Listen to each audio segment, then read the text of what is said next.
আজকে আমি কলেজে গিয়ে দেখলাম কলেজ ক্যাম্পাসে কি সুন্দর সুন্দর ফুল গাছ লাগিয়েছে, আর দেখলাম পুকুরের মধ্যে কি একটা ঘুরে বেড়াচ্ছে।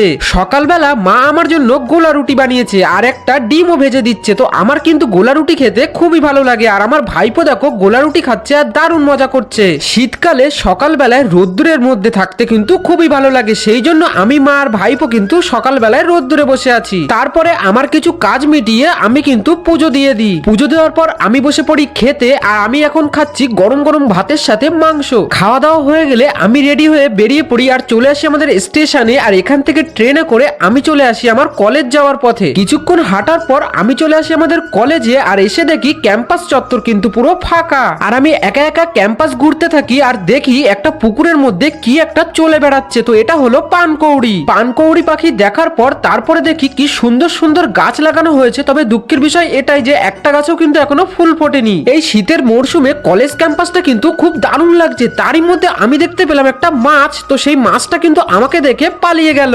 কলেজ ক্যাম্পাস ঘোরার পর আমি চলে আসি আমার ক্লাসে। তো আমি এখন ক্লাস করতে থাকি, দেখা হচ্ছে নেক্সট ভিডিওতে।